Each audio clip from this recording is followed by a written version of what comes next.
everyone, this is Remlace from 40k Theories, and welcome to this new episode of Adeptus Podcastus. Don't worry, Tactica Imperialis will be joining us later. She's just a bit busy at the moment, it happens. But we're not alone this week. For joining us for this episode, making their Podcastus debut, it's Takahata101. Oh my god. Whenever Tactica Imperialis isn't on screen, people should be going, where's Tactica Imperialis? Are we really going to devolve her into being the Poochie of the show? I never thought we'd see the day. No, I'm more like Poochie, actually. You're Poochie. I'm definitely Poochie because I'll be removed and go back to my home planet by the end of this podcast because everyone's going to be like, we get it, you've followed Warhammer 40k for a long time. Thank you so much for having me. You're welcome. So, for those listening who may not be overly familiar with your work, would you like to give us a brief introduction into what you do? Oh my goodness. My name's Takahata101. I've been a content creator, which is like an air breather, on the internet for about I've been working online for about 17 years. I started on YouTube back in 2007, and I started in the abridging space. I went on to form Dragon Ball Z Abridged / Team 4-Star with several of my good friends, and from there we made the aforementioned Dragon Ball Z Abridged, where I play Nappa, Guru, Dende, Bardock, Lord Slug, a bunch of characters. But the big boy, the big guy is Perfect Cell, who I play in Dragon Ball Z Abridged. And then we worked on a show that I think was more near and dear to many Brits' hearts, Hellsing Ultimate Abridged, where I play Alucard. Yeah. And I've then also at the same time I have had the opportunity to work on multiple other web series as well, including Death Battle, in which I play Deadpool, Shadow the Hedgehog, and Alucard again. As well, I also am in Yu-Gi-Oh! Abridged, and I play Crump, the lover of penguins, and also Darts, the leader of the Orichalcos, with my flawless Atlantean accent. But here's the thing: I'm also in Sword Art Online Abridged, and I play Heathcliff / Kayaba Akihiko. And my big one, though, and this is the one that many of your viewers are going to know, because much like you, we've been in a similar series together. Because I'm also one of the voice actors in If the Emperor Has Text to Speech. Yes, you were, and yes, you are. Yes, you were as well, good sir. Yes. And viewers may also recognize your voice from when you voiced Conrad Kurz in some of my videos as well. Yeah, that was the last one. I was going to bring it up. I didn't get there yet. All right, no, here we go. All right. So in TTS, I play one of the Iron Warriors from the Iron Warriors versus fucking excuse my language. I can swear, right? You can swear. It's fine. Thank fucking God. Iron Warriors versus Imperial Fists. I play Abaddon. He's screaming. Yep. So technically I was Abaddon. It counts. I was in an episode. It counts. Fuck you. Which is why, like, oh my God, my pitch to play him was like, how would you play Abaddon? I'm like, I would play him like Michael Scott meets Evil Ash from the Army of Darkness. Oh, that's such a visual. Yeah, it's right. Yeah, it's just like, that's exactly who Abaddon is. Yeah. That and Biff. Well, after the Horus Heresy, I kind of can't unsee him as Biff from Back to the Future. Why don't you make like a tree? Get out of here. Brilliant tactician. But I also play two other big characters, and I played the Glorious Custodes Dreadnought Centodes. Everyone's favorite.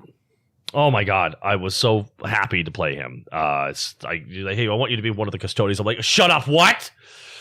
That was my reaction. And I also got to write something, because this is a big thing for me. So I love the TTS series. Like, for a while there, I hesitated to watch it because I was scared I wasn't going to like it. And then I watched it. It was like, oh my God, I love this. Thank God. And I was able to binge it. But like, by the end of it, I was just so inspired.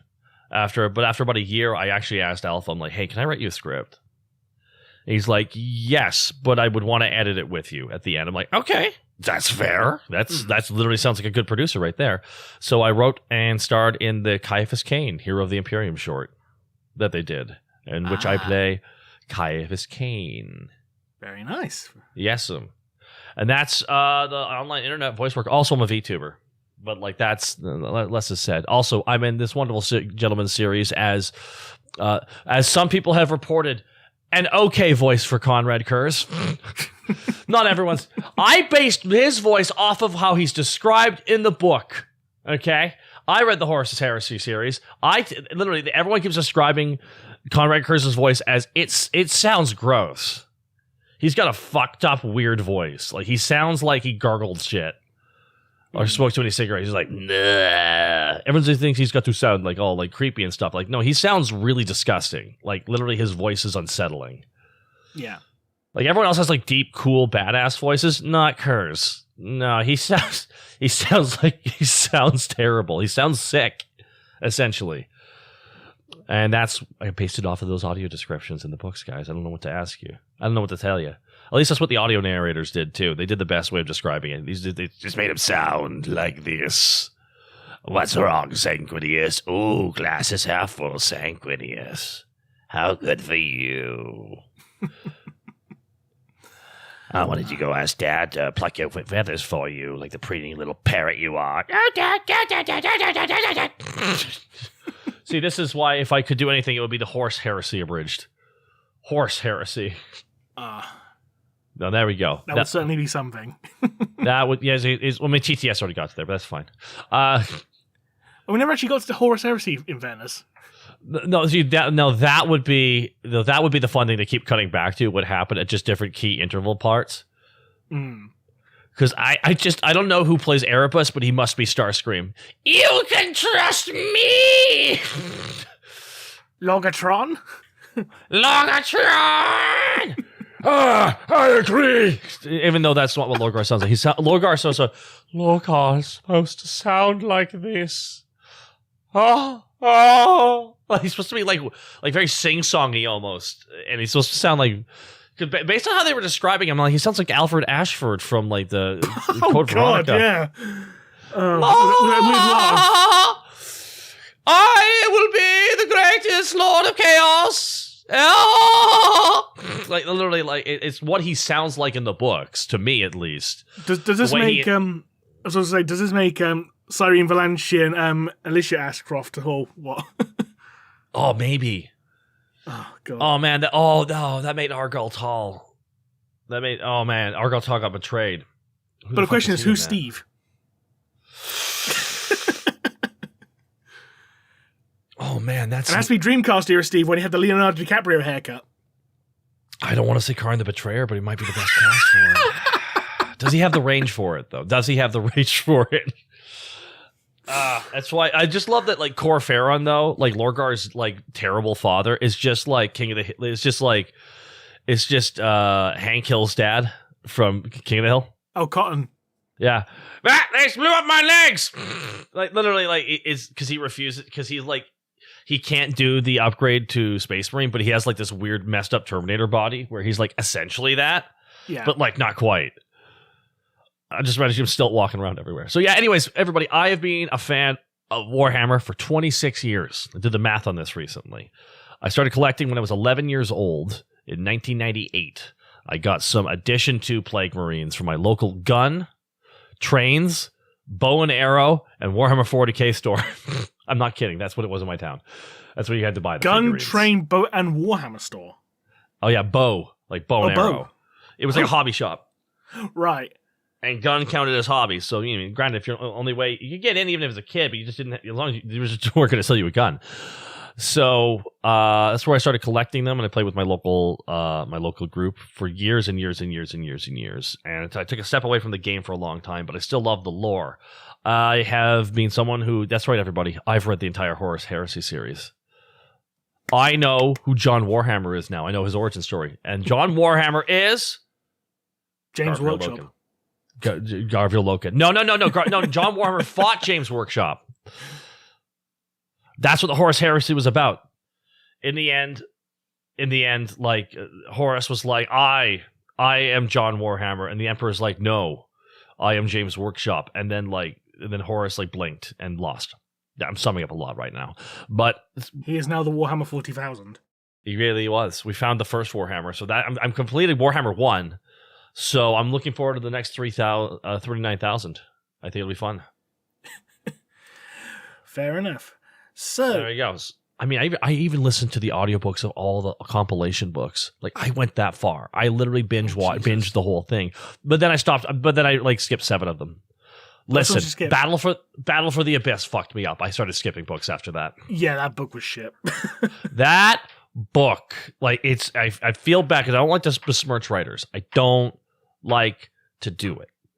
No, that's fair. That being said, I noticed he never wrote another book. And I'm just like, the reviews came in.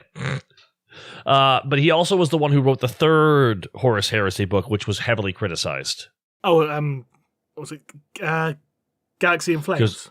Yeah, no, there's 1 and 2, which was, 1 was Dan, and good old Dan, he knows how to write a book. He does. Rising, yep.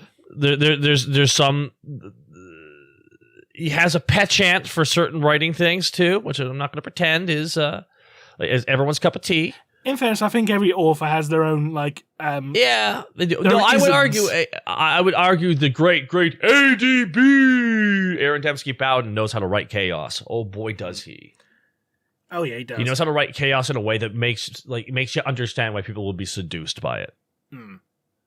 Because some people write chaos like, why would anyone join chaos based on what I'm seeing here? But ADB, he can write chaos in a way that makes you understand it and why people would follow it. Oh, silly question. Have you read the Word Bearers trilogy? I think it's by Anthony Reynolds. The Word Bearers trilogy. He has a Word Bearers trilogy? There is, yeah. I know he did a particular trilogy for the Night Lords. No, this was Anthony Reynolds, not ADB. Oh, sorry. I have not. No, I have not. I've not heard of the Word Bearers trilogy. No, that one's a miss. That one's a miss for me. I did not know about this one. No, I recommend you check it out because like the first book especially, it like shows how a world, like what happens to like a world civilian population when chaos takes over and that kind of thing, and then like when they're forcibly conscripted essentially to becoming cultists for the Word Bearers, and like Imperial Guard comes like, hooray, we're saved. It's like, oh, you're a traitor. It's like, no, I'm not a traitor, and they're forced to basically stay with chaos to stay alive essentially. So it's like a grounded perspective on chaos corruption, which would be interesting because usually you just see it from like Space Marines and some guy shows up, I've been spooky the whole time, like, you know, it's like you read enough Caiaphas Cain novels, you start seeing the symptoms. Like low key. But no, I do know like that because like one of my favorite Word Bearer book is easily like The First Heretic by ADB. Yeah, it's a good book. Yeah. Oh, this might be the best Warhammer book in the Horus Heresy series, and I say that with there's a fair amount of books in there that are fucking great, but that one, dude, I don't give a shit about the Word Bearers, but by the end of that, I thought they were fucking profoundly interesting. It's also just like Emperor. Why did you bring Gilliman to humble Lorgar? Why did you have to do that with a witness? Like, why'd you have to do that? That feels a little bit excessive. Mr. Emperor, why aren't you more subtle? Like how you explain chaos to people. Yeah. It's also funny when you mentioned about Word Bearers because in the Primarch series, I don't know how much of that you've read. I haven't, mostly just because I know how it ends. Fair enough. But I would say in the Primarch series, Lorgar's book is actually one of the best, considering most of that series is kind of crap. Because some of the origin stories is just like, I feel like it's always like lampshading. Like Horus is like, that sounds like heresy, huh? What are we, some kind of Horus heresy? Everyone just looks at the camera. Is that like what's happening constantly in those books? I feel like no, not really. Like I hear the books that are interesting are Lorgar's book. Yeah. Mortarian's book is really interesting. I didn't think much of Mortarian's personally. You didn't like it actually. It didn't explain why he hated essentially magic, like psychic people so much. People use the warp and shit just because like his tyrants used it. Oh, that was in Buried Dagger, not his Primarch novel. Oh, that was in the. Okay, I skipped that one. Yeah, Buried Dagger. By that point, I'm just like, just get me to the siege. Get me to the fucking siege. It was literally the one book before the siege. Just get me to the siege. Give me to the siege. Yeah, I get it. Nurgle falls to chaos. Moving on. Like I just skipped past it. I was so frustrated. At that point, I'm just like, God damn it! How are we not there yet? You should have gone for that because Buried Dagger is really good. You should have gone for that one. Yeah, that's what people say. Well, half of it's good. They say that because there's 2 plots in there, and the main the origin and present day. Yeah. Yeah, like one half of it's good. That's what the reviews were, and I read the cliff notes of it. Yeah. But when I mention the Primarch novels, I mean the Primarch series. Yeah, that's what I meant. Yeah. Yeah. I know the one you're talking about. They're always Yeah. pushing it to me on Audible. Yeah, because the Mortarion book in that series is not very good, in my opinion. But the best ones in that series, number one is definitely Angron's, in my opinion. The Angron one is fantastic. What a sad character Angron is. Yeah. Because if you didn't feel sorry for him at the end of Betray, you'd feel sorry for him in this one, believe me. Well, just knowing that he was super empathetic and loving before he got the nails shoved into his head. Mm. He was actually the one with the most empathy, technically. Yeah, he sucks. was. And then it Even shows more than Sanguinius. Pardon, sorry? Even more than Sanguinius. Oh, I can't believe it turned out that the guy called Angron was angry. That's wild. Listen, there's some writing decisions in Warhammer throughout the years that they've just kind of grandfathered in, which is just kind of funny. My favorite joke I always like to make is, man, it's a good thing that Jagatai Khan, the Asian Primarch, landed on a planet with a primarily Asian culture. That was nice of the Chaos Gods to do that for him. I was just going to say, it's kind of convenient that Ferrus Manus, Iron Hand, is commander of the Iron Hands. That's crazy. It's crazy. Wow, that's wild. That's so wild how that worked out. Again, there's some silly shit. It's Warhammer. There's just silly shit everywhere. I mean, we were able to make an entire series in TTS to prove how much silly shit there is in Warhammer, so... Oh, it's endless. It is endless. And... Oh, it's just... Speaking of silly shit, in the news this week, not that much, but since we have a VTuber as our guest, we might as well start off with the new VTuber model for Necromunda. Oh, excellent. Honestly, this is peak streaming content right here. Yes. This is Sibilant Sevos, the greatest whisper merchant of all time, apparently. Basically, he tried to merge his mind with the Vansar STC. He partially succeeded, but his entire body was ruined. House Vansar chucked him into a dumpster for breaking their law, and he was basically picked up by House Delac, who are the spooky spy master guys, essentially. So, yeah. And now he's a VTuber. He is a VTuber. When did he debut? Pardon, sorry? When did he debut? A few days ago. Oh, it's amazing. I hope he had a good stream. Yeah, 4 days ago. Is he doing a subathon? Probably. I'll keep going with this joke. You think I won't? I can keep going with this joke. I've been in this space for long enough now. I mean, alternatively, you could say he's doing a DJ session where he's playing out non-stop early 90s Euro dance hits. Like Insomnia by Faithless. Dun, dun, dun, dun, dun, dun, dun, dun, dun, Oh, dun, good. That's a good choice. That is definitely a good choice. Yeah. I love this because he's got 2 monitors, which makes sense. I'm assuming he's also wearing an Oculus VR, or at least the equivalent of that in that universe. Something to that effect, yes. He looks like the equivalency of the phrase "locked in." He looks locked in right now. He effectively is, yeah. Every fight he's in the game is technically a collab. Hey-o. But there we go. I keep going with that one, but that's a really neat looking model. He is.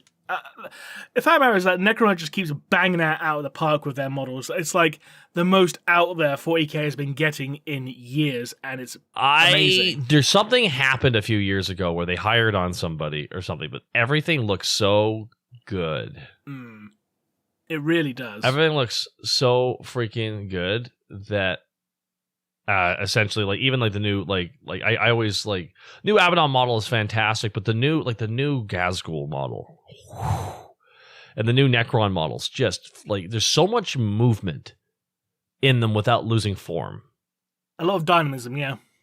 And that is and this one is also I can tell it's leaning forward just slightly. It looks really, really good. This is easily some of the peak models we've seen in the entire run of the show. And the same with Age of Sigmar too. The Age of Sigmar models look amazing. Oh yeah, definitely. Even though some people hate it, but it's fine. The models look great.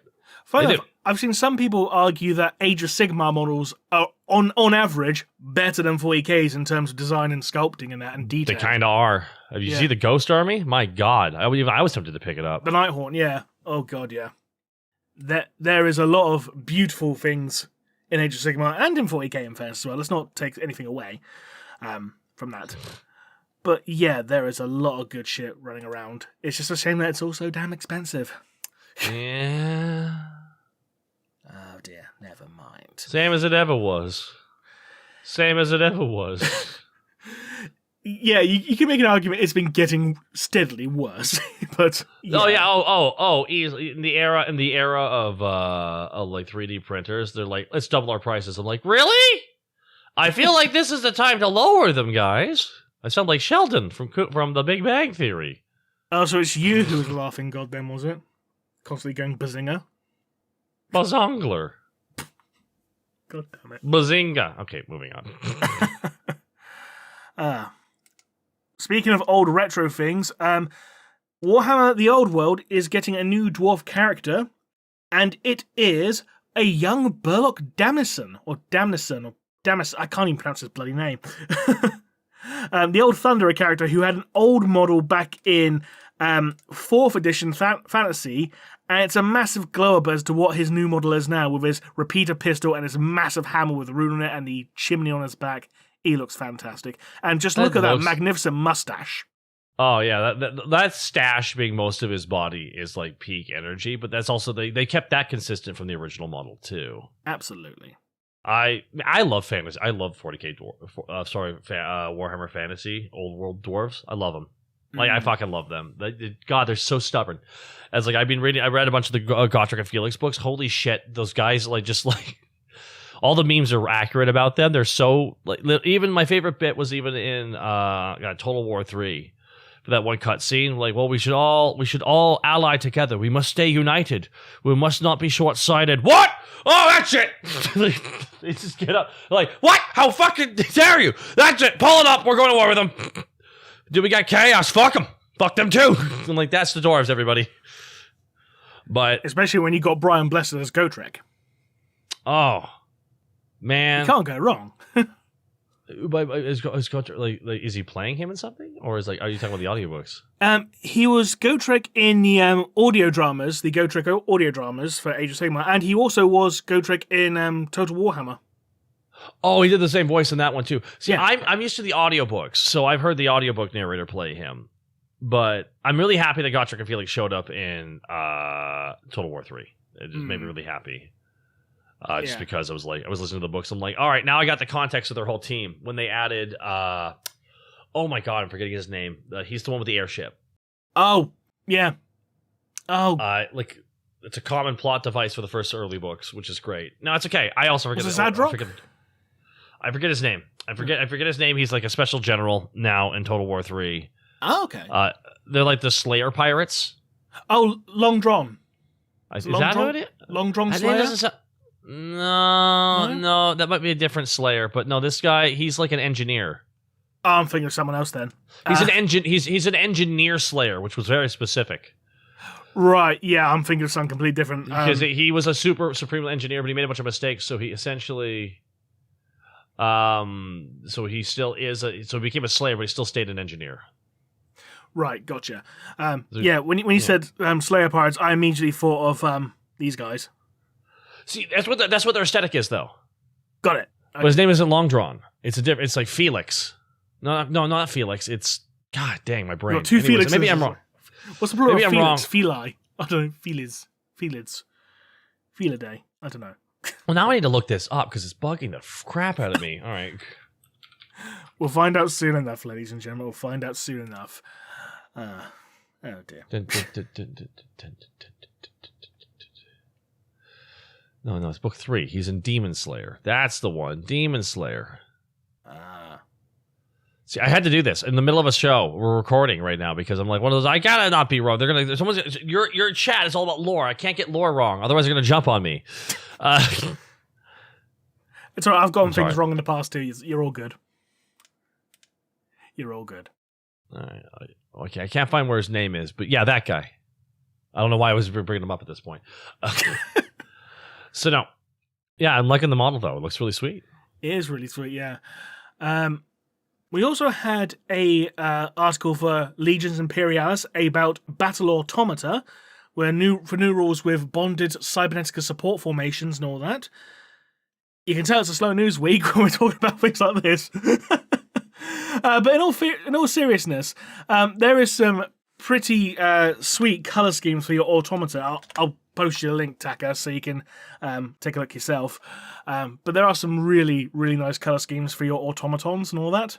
Like the Legio Graphonicus, obviously, and stuff like that. I'm shocked these aren't released for regular 40k. You can get them for... There was plans to actually release them for regular 40k with... They should. They're a really good design. Like, literally, some of the Horus Heresy designs have been, like, some of the best thing they've made. And they're like, all right, just for this prequel game. Everyone's like, what? We wanted it in the real one! Yeah. Do you remember the old Imperial Armor books? They're like these Forge World campaign supplements for regular 40k. I saw one. Yeah, there was one in development to allow people to actually play 30k automatons in regular 40k called Fires of Syraxis. But while that was in development, Games Workshop went, hey, here's 8th edition 40k, which is no longer compatible with any of the old Imperial Armor books. It was like, oh, okay, thanks for telling us, guys, while we're halfway through writing the book. So they just got cancelled. So out of all the editions, from what I'm understanding, the most beloved editions have been 3rd edition, 7th edition, and 10th edition. Is that correct? I've never heard anyone saying that 10th edition was beloved. That's news to me. Okay. I haven't played it, so I haven't played it. I know everyone talked up 3rd and 7th. That much I remember. My problem with 7th is that 7th, by the time it ended, it was incredibly bloated.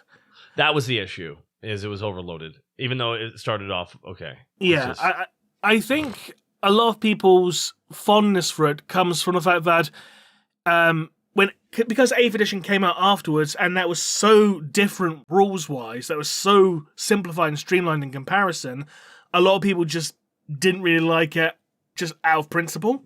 I mean, I'm probably oversimplifying. I know some people have actual genuine reasons to dislike 8. 8's not perfect by any means. There's a reason to dislike every edition for one reason or another. But going from something so bloated where you needed like 3 or 4 books worth of stuff with you if you wanted to play a game to like, now here's your one book kind of thing, it is kind of jarring. I know 3rd is definitely a beloved edition, at least for me anyway. I was a Chaos player, so I love 3rd edition. Do you remember in White Dwarf, before the Chaos Codex came out, where they were still drip-feeding rules through White Dwarf after 3rd edition came out? And they dropped the prototype rules for the Chaos Terminators. No, I don't have any memory of that.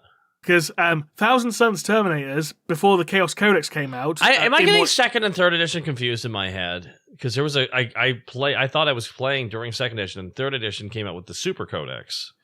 3rd edition... Where it was like the overloaded... It was the Chaos Codex that everyone got mad at, or am I getting them confused? 2, 3, and 4 all confused with each other. I know 3rd edition had 2 Chaos Codexes come out, because one was a simple one was like an updated version around like 3.5. Oh my god, it's been so long, I barely remember. Yeah. I have 2 Chaos Codexes. Because 3.5 got rid of Doom Rider, if I remember correctly, which a lot of people got pissed off about. I don't remember that one. See, all I remember is that, like, essentially, there was an original codex I used for, like, a year, and then they had the new edition come out. And I don't remember if that was 3rd or 4th edition. And that's what's throwing me right now. Well, 3rd edition came out in 1998, if that helps. So how old have you been back then? So, because that's the thing, because there was a 2nd edition codex. So what you're talking about, they slow drip the rules for like 3rd edition. I'm like, no, they didn't. In 3rd edition, they had the core rulebook, which had like the basic army lists in them. And before the codices came out, they were also adding additional rules via White Dwarf. I know 2nd edition had like here. Let's have a Blood Ravens book. Let's have a Dark Angels book. They little tiny ones because they had the Space Marine. Then they had to get the bonus one. That was 3rd edition. That was 3rd edition that did that shit. Oh, then I'm talking about 3rd edition and 4th edition. Never mind. Okay, never mind. Forgive me, guys. The years and all the weed and all the alcohol throughout the years has there's some memories are just gone. Yeah, back to my original point, though. When they were drip feeding those rules in White Dwarf, they were teasing rules for like Chaos Cult Terminators. Like, if you had a Mark of Khorne, you gained like +1 strength. You had Mark of Nurgle +1 toughness. Mark of Slaanesh +1 attack. Mark of Tzeentch immune to strength 4 or lower weapons. That was broken as fuck. Yeah, were they trying to get people to play Tzeentch finally? I mean, they might have done. I don't know. I think they just didn't know what to do for Tzeentch. You know what would have been a better way of doing that? Releasing models for them. That might have also helped out. I mean, yeah. And now they finally have done a Tzeentch release recently too, right? Like, yeah, back in 7th, they did like a Thousand Suns Codex for the first time. They finally, first time after all these years, finally. And now, actually, we're getting a new one here too. Apparently, rumored is they're doing the overhaul for Emperor's Children. Yes, they dropped the they dropped the beta index a few months ago, so you can actually play some of the beta rules now. But the actual codex was teased at the last Warhammer reveal stream, like at the very end. You had the Emperor's Children logo pop up. I finally just release a set of Noise Marines. I don't know what's taken. So I genuinely believe the reason why they haven't done a proper Noise Marine with all the sound machines and everything, the main reason is there must be some legal thing with the original design where they have to pay the artist money, and they're like, ugh. Maybe. I don't know. I can't think of what's up, because literally the Noise Marine is one of the coolest designs of the whole game. Oh yeah. So the fact that they haven't done an official release of any kind for this amount of time is just confusing to me, considering how cool it is, and even how non-Warhammer fans think the Noise Marine looks cool. Out of curiosity, what did you think of the Demon Prince Fulgrim model for Horus Heresy? I gotta be honest with you here. That's roughly what I thought he looked like based on the book. Mm-hmm. Based on how they described him, that's pretty accurate. I think. Listen. Let's be real here. Fulgrim's story is a bit iffy, and they had to retcon it immediately as they were because I don't know. You listen to the 5th book, Fulgrim? Yeah. That ending got retconned. They retconned that end. If I remember correctly, someone might correct me in the chat below. To my knowledge, they retconned it with a short story. Because Reflection Cracked. Where Fulgrim had his foot melted off with a blowtorch. Yeah, they had to rewrite the ending of Fulgrim, essentially, because the way the writer wrote it was, I don't remember who wrote Fulgrim, but it was he went... Yeah, it was a misfire for him, in my opinion, because it's just like, no, dude, he's evil. Fulgrim's evil. Not possessed. That's entirely different. I think that was just kind of the big issue. So then they did that short story, which kind of retconned it. And he's like, oh, no, it isn't me. It's actually Fulgrim. There was a demon in me, but I kicked him out. But now I'm evil. Oh, it's me, Ferris. It was me all along. That's the thing. That's why, because people got mad because technically Fulgrim didn't kill Ferris. Technically, some demon using Fulgrim did it, and that's why I think everyone got did not like that ending, which is why it got retconned, from remembering correctly here. And it was yeah, no, he's evil. Okay, huh? Anyways, it was weird. It's weird that for his first book they had to fix it quickly with the ending, because the rest of the book was great. Oh yeah. Literally, the rest of the book was some of the peak stuff I've seen in the entire, some really seeing them fall to chaos was really fucking cool. And some of the fucked up stuff that the artist did, all the humans going crazy too. It was all of them slowly going crazy because of chaos. That was really well written, but just Fulgrim's part was kind of bad. I'm going to paint something using blood and fecal matter. Yeah, I mean, I bet there's some artists out there. I'm sure there is, because it's a stereotype. Well, just the idea of the play of chaos where everyone goes insane and shit. Mm.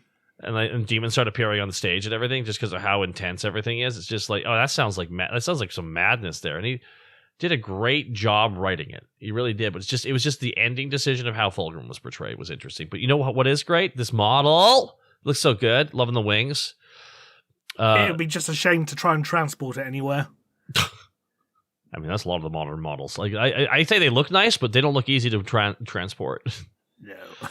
Listen, I have an Abaddon, the armless. Okay, I have an original Abaddon. All right, and the old lead one. Oh yeah, maybe I got half my Chaos Army's lead. Nice. Well, pewter, but you know what I mean. Oh, you got a pewter one instead of the lead one. Okay, because before it was pewter, it was actually lead. Oh man, I better not have a lead one. Have you been chewing it? No, I've just been rubbing it against my skin and sleeping with it. Is that bad? Oh, dear. Does that explain my madness? I mean, if it's anything... Is chaos corruption just lead poisoning? I think it's close to mercurial poisoning, but hey, who's counting? Well, actually, no. Technically, some people if you use pewter, then there is some lead. And it's no, they actually stopped putting lead in pewter years before it was in any of the figurines, to my knowledge. I believe it was the 70s or 80s. They stopped putting that because they used to have pewter toy soldiers, right? Yeah. And those had a lot of lead in them. Yeah, I mean, Games Workshop models were still lead up until about 1996. They were still lead. They were making lead figurines, really? Yeah. I thought they were just pewter. No, it was lead originally, and in 1996 there was like some safety things that passed in law, so they had to change all the lead figures out to pewter. But they marketed pewter as quote white metal at first. Seriously. Interesting. Well, now I'm worried about some of my figurines. If you got some of the really, really old metal models, they'll probably be not first or second edition. Almost everything I have is third edition, except for because I think they grandfathered in those Plague Marines from second edition, but those were plastic. I have Terminators. Yeah. If your stuff's from third edition, you'll be fine because it was in second edition when the changeover happened, so you'll be fine. Oh yeah, no, I'm probably good then. Okay, good. Because now I'm worried. I'm like, oh man, that would explain all the madness. Is all because I've been poisoning myself. No, that's some chaos corruption right there. Oh, sorry, correct. It was up until 1997, apparently. But close enough. Third edition came in 1998, so you're fine. I hope I'm okay. You'll be fine. You'll be fine. We'll see. We'll see. How much madness. Fun enough, I actually just found a screenshot from an old White Dwarf saying how they were actually going to start stepping away from using lead and start using pewter instead. If anyone wants to read it, I'll put it on the screen. Man, everyone's so angry about this. I want lead! You know, some people are just going to be against it because it's like a change. I hate pewter. Just what's wrong with lead? I mean, in fairness, I had to keep putting out the warning labels saying, like, this model contains lead, which is dangerous if chewed or swallowed. Or touched. I mean, if it's covered in paint, it's less harmful, but if you chew the damn thing, it's like, hang on, no. But yeah, now you know why Games Workshop doesn't use lead anymore. Because it's, funny enough, lead is poisonous. Who would have thought? And it causes madness.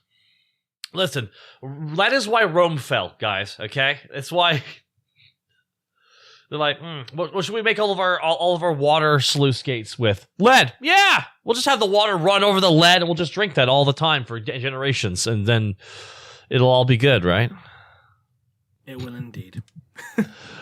Oh my goodness. So, in other news, we got a new rumor engine, which is basically someone's codpiece. It looks like. No idea what it's for. It's probably going to be for Age of Sigmar, if I had to guess, from the stylizing of the skull. Yeah, it looks like it would be. It looks like it's some piece of armor. Yeah. If I had to guess, I'd say it's Age of Sigmar. What do you reckon it could be? No idea? I have no idea. I would not know what this, because this could be like just looks like almost like it could be a cape, or it could be someone's knee pad. It's hard to tell based on the shot. See, I think it's someone's copies because it looks like you got like a tabard under the skull. It looks like fabric, the way it's sculpted, like cloth. Yeah. Well, it's the whole thing with like the chaos armor in fantasies. It's meant to be almost like it's part of their skin, right? It may not be like chaos. Weird... It could be like some form of elf or something. I don't know, like Umbra. Potentially, they could be spooky. They can be spooky. Spooky elves. This looks like something Malkeith would have. I want to put that on my codpiece. Oh, the skull there. Yeah. Remember, he's called Malarian now. Did they change his name, really? Yeah. I think it was due to copyright reasons, because in Old World, he's also called Malarian in that as well. They changed the name of Malekith? I did not... He's called Malekith in the fucking Total War game! God damn it. Yeah, I think... they lost some kind of copyright thing, because I'm pretty sure the character of Malekith... No, not Games Workshop! No, not them! That would be foolish! Sorry, I'm just... God damn it. How would they not been like, all right, let's sit down with all the names and find out which ones we own. We're changing the ones we don't. How has no one done that at that company yet? Did they not learn anything from the Eldari for fiasco? Probably not, no. Did they not learn? Like, goddamn, they're lucky Orcs is theirs. Otherwise, they'd have to call them green space guys. Well, remember, in Age of Sigmar, they're called Aurochs. Oh, God, I know. Because And Grots. ORK is theirs, and that's copyrighted. That name is theirs. I'm just surprised they didn't just use it for Age of Sigmar. So just call them Orcs with a K, both factions. I mean, you got Grots in both factions. Orcs and green skins. I don't know. It's just... it's one of those things. That's one of those things. I just can't believe that there's yet another copyright issue with their characters they've had for nearly 30 years. If I had to guess, I'd say it's something to do with the fact that Malekith's also the name of a character in the Thor comics, if I remember correctly. Yeah, he is! An evil elf, right? Yeah, the Dark Elf King, as it stands. Oh my god. Oh my god. I thought that was all based on the same ancient lore, like Nordic lore. I thought that's what that was based on. No, but apparently there's no character named Malekith in Norse mythology. Apparently there isn't. Because I watched a video, everything Thor of the Dark World got wrong by a guy called Mythology Guy, who basically talks about the mythological accuracy of certain films and stuff like that. And I vaguely remember him saying that Malekith is not actually a character in Norse mythology. Okay, I believe you. Which would mean, it's probably a copyright issue with Marvel. So. Well, yeah. Oh my god. It's funny because I always thought Malekith was the name of the Witch King in Lord of the Rings, but I could just be misremembering. So maybe it looks like it because the names are so close. It could be, or I could be just pulling it out of my ass. I don't know. Malkieth or Malikith or Malkikith. It's just, maybe there's an extra K in there we're just not seeing. It's just Keith. Keith Lee. There you go. Keith Lee. Hey, hold on. We should bask in his glory then if it's Keith Lee. Yeah, don't you forget about Keith. Kiefer Sutherland. That's who should play Malkiefer. I mean, sure, why not? Let's fan cast the entire franchise. Now, let's start from... Oh, God. Yeah. I want John Hamm as Carl Franz. John Hammond? John Hamm. Obviously, John Hammond is like, what, from Jurassic Park? As Carl Franz. No. He's looking to play some... John to Hammond, I think, has to be alive to play a character. I mean, if it's fantasy casting, you can cast whoever, can't you? That's true. It'll never be made. No. I mean, if you want to cast a Peter Lorre as Carl Franz, feel free. At one point I was like, I'm gonna do a fan cast stream of specifically. I'm gonna cast all the Primarchs, and people got mad at me with how good my casting was. Who'd you pick? Oh boy, it's interesting because I feel like people forget that sometimes you gotta cast young guys as characters. You can't just keep casting like there'll be a short guy, Danny DeVito. He's 80, guys. No. Like, that's not going to work for some characters. But, like, if you took the peak of their, like, youth, you could easily... Arnold Vosloo as Ahriman, for example, because he's the mummy, right? But also Arnold Vosloo is just such a great fucking actor, too, right?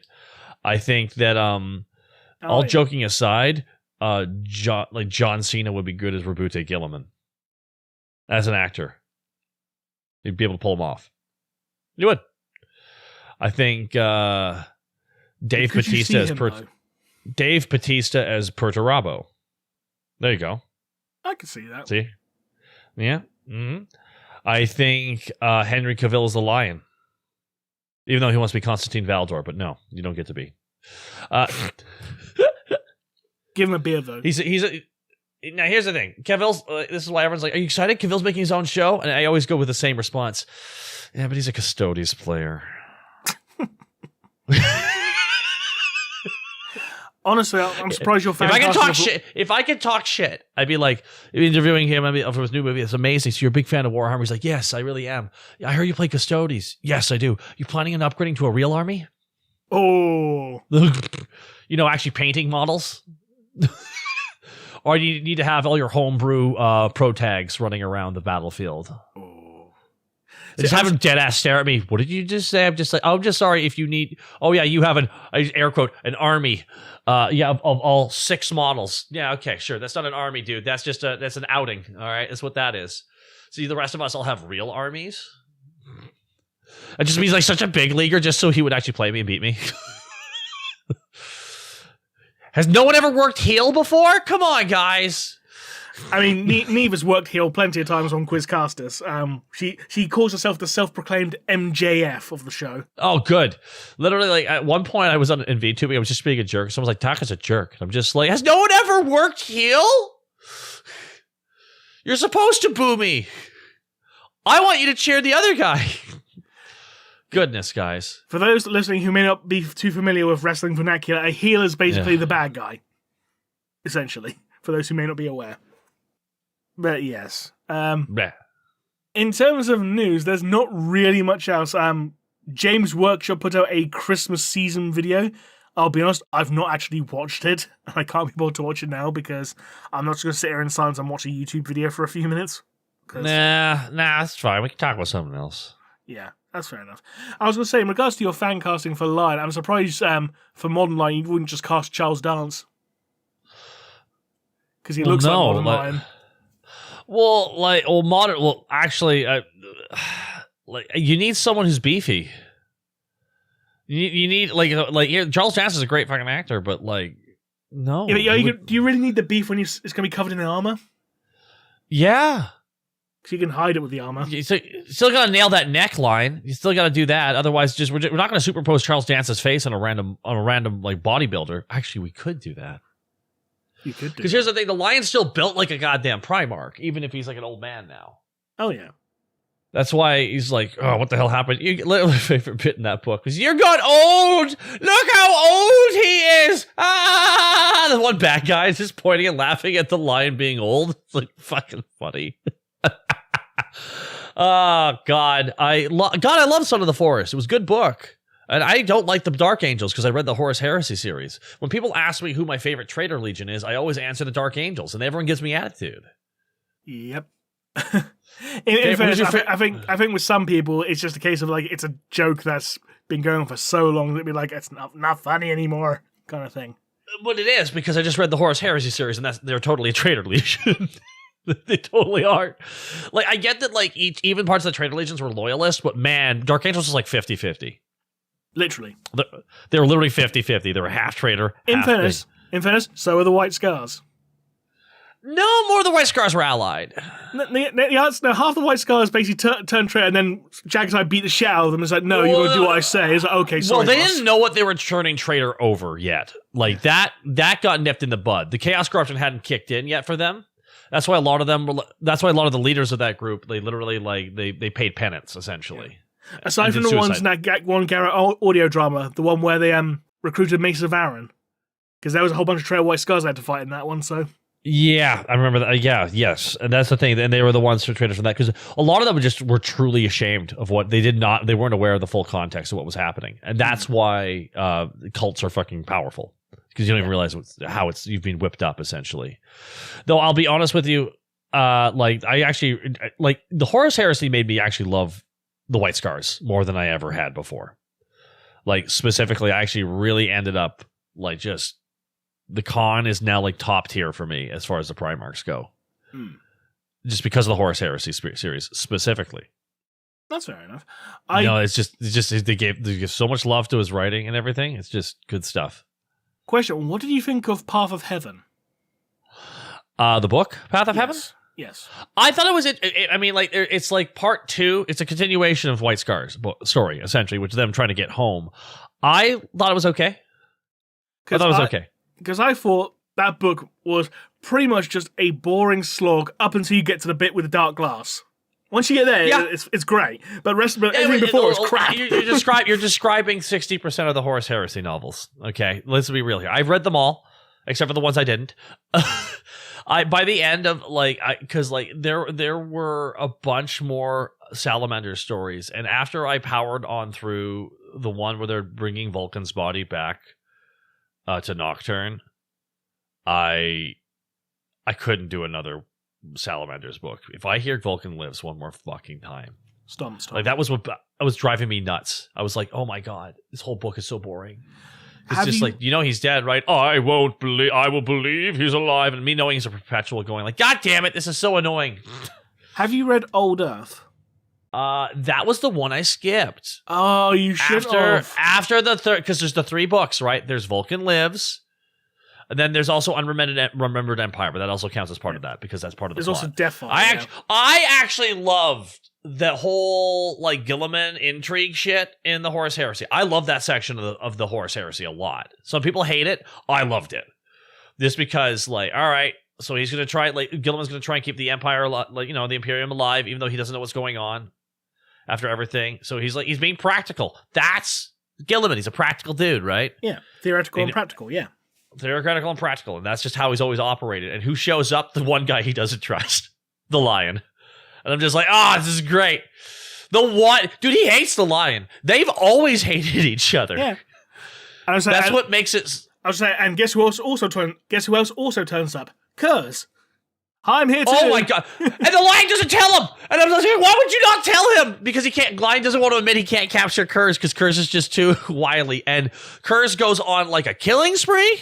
Yep. Because like Kurz is like, it takes 3 Primarchs to put him down. He's easily the best one-on-one in combat. Yep. Some people said Lion's actually better. I'm just like, if Lion's so good, why couldn't he catch him? Funny enough, because did you read Wolfsbane? Yes. Oh yes, absolutely. Do you remember what Russ said in regards to the Primarchs he could take in a fight? He said he could take all the Primarchs in a fight except for 2, Sanguinius and Kurz. Yeah. Oh yeah. Kurz one-on-one. Like Kurz is the only thing holding back Kurz is that he's insane. He's unpredictable. Yeah. That's literally like the Lion's probably one of the best fights, but also I don't know if I would trust Leman Russ because he's also like, he's sitting there on Terra and they're waiting for the siege to start. And he's like, I can't sit on idle hands. I'm going to Leroy Jenkins. What? I'm going to do a Leroy Jenkins. No one will stop me. Like, wait, hold on, dude. We need you to defend the city. No, I will do what I need to do, and I'm going to go Leroy Jenkins, my brother. Will it work? Well, some argue that the wound he caused Horus let Horus fall further to chaos, thus allowing a weak spot of like sucking away his power instead of focusing on military. No, he abandoned his family because he's full of himself. I hate the Lion.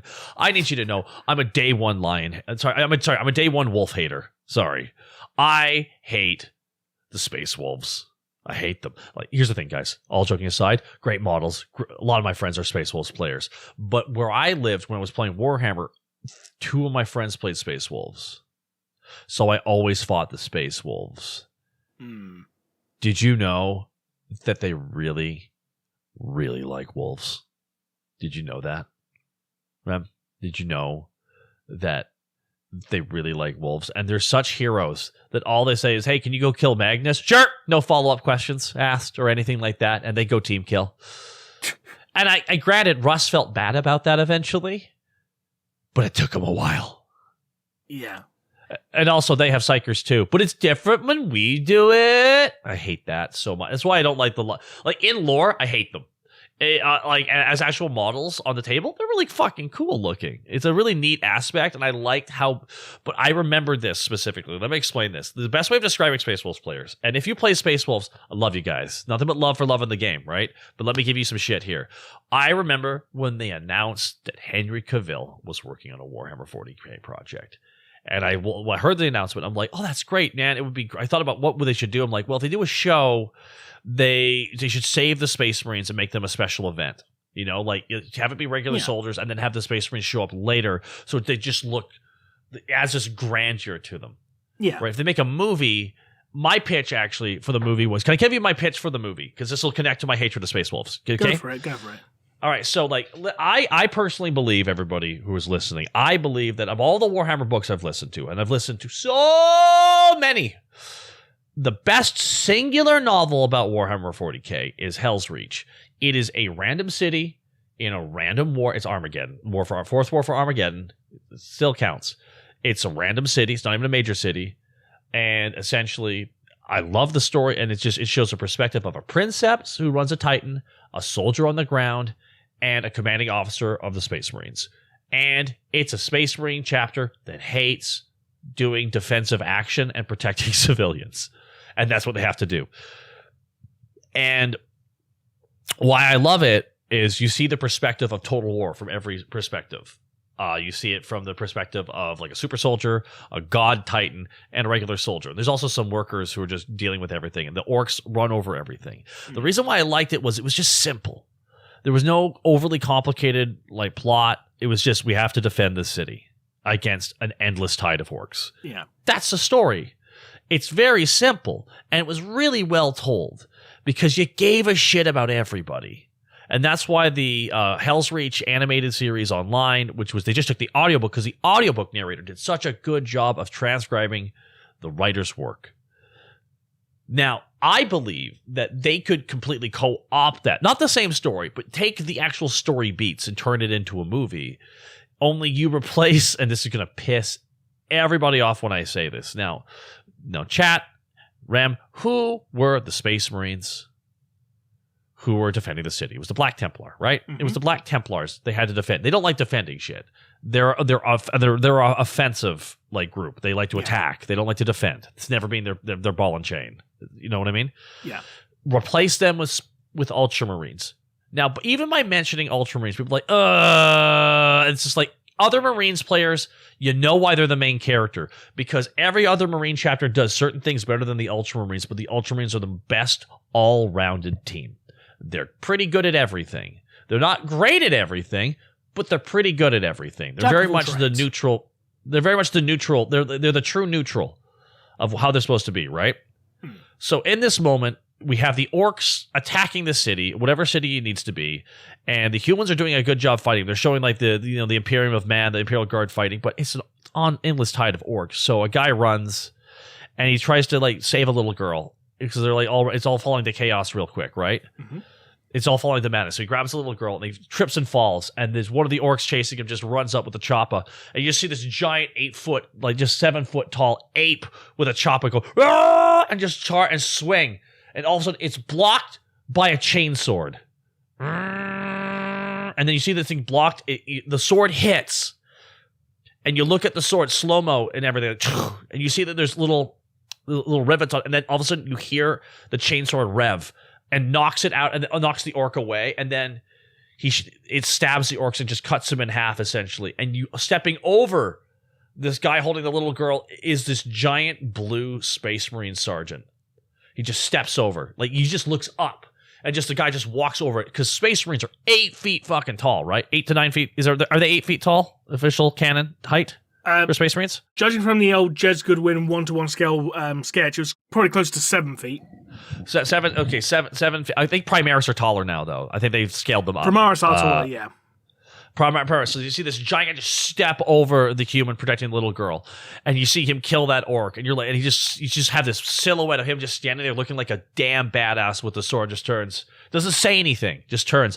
Also, a bunch of other orcs break in. He fights them all in amazing combat, kills 3 more orcs, and then all of a sudden, a bunch of orcs appear at the second level of this building, and they point their guns down at him, and the human's like, "Oh no!" And then all of a sudden, all these orcs start dying because 2 more Space Marines walk in with bolters and just light these guys up.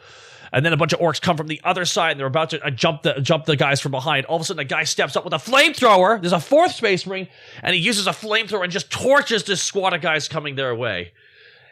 And then you think that's crazy, but all of a sudden, in walks a Death Dread that it was causing all the chaos at the front line, which is why the front line broke. This giant Death Dread, or this Killikon that broke the line, which is why the guy had to run. And he's like, "Oh god, they can't beat this thing." And all of a sudden comes through the wall a goddamn dreadnought. And I swear we saw it in Space Marine 2. Yeah, no, Space Marine, kind of like the Space Marine 2, but this is more like he's part of the squad essentially, and he takes down this thing, and then we revealed that this is the sergeant. These was 2 troopers. These was 3 troopers, 5 troopers, 4 troopers as well. And one of the troopers is a dreadnought who is the former commander, because even in death he still serves, to showcase how dedicated the Space Marines are to fighting, to defending. Even if they're nearly dead, they'll still get in a robot to keep doing it. And they showcase that with the dreadnought as well. And that is your 5 main characters right there. Those characters. And that's how you introduce it. I remember thinking that. And I'm like, man, that would be great. I go on the announcement of Henry Cavill's thing, and the number 1 comment was, "It better be about the Space Wolves. The Space Wolves are one of the coolest defenders of all things," and with like thousands of likes. And I was like, no! God damn it, no! We're not starting Warhammer 40k content with Space Wolves! That's such a weird way to start it. They're so strange. They're just Vikings in space. You know what? You could be the first variant Space Marines to show up. That's okay. You don't get to start Space Wolves players. It's not about you. It's not about you. Anyways, that's my rant. That's my big rant, everybody. That's my big rant, everybody. I've always maintained, like, if they do like a Warhammer TV series based on a specific series of books or whatever, it'd be better off to start with Gaunt's Ghosts, because that's just basically brothers in arms in space, essentially. No, it's sharp in space, dude. You're Brit, you should know that. My mistake, yeah. Like, in terms of, like, the style of TV show you'd get, it'd be close to, like, Band of Brothers, is what I mean. The aesthetic. It's crazy because technically guardsmen only last 7 minutes, but some of those guardsmen in Gaunt's Ghost won't die, and it's kind of funny considering how dangerous their lives are. Actually, it's 15 hours. I'm almost done it. I got to War Master, and I see the criticism of War Master. Yeah. They also had like a short story I can't acquire anywhere where some plot happened before the book, and I'm kind of frustrated by it because I hate when they do that in Warhammer, where they'll have a plot where you don't really need to read it, but boy, that short story that happens right before this book sure matters. Yeah. It's even more annoying when it only happens in a limited edition as well. Oh, it shouldn't be allowed. This should be a ban from the writers' room. Do not write story critical events in short stories. Do not do that. Because have you read the Dante novel, the one before Devastation of Baal? No, but I actually read Darkness in the Blood recently. Oh, okay, yeah. Because I was going to say, like, you know how in Devastation of Baal, Dante absolutely hates the Angels of Vermilion. Oh, dude, yeah. He's in charge, dude. He has to hate at least half of everybody. Yeah.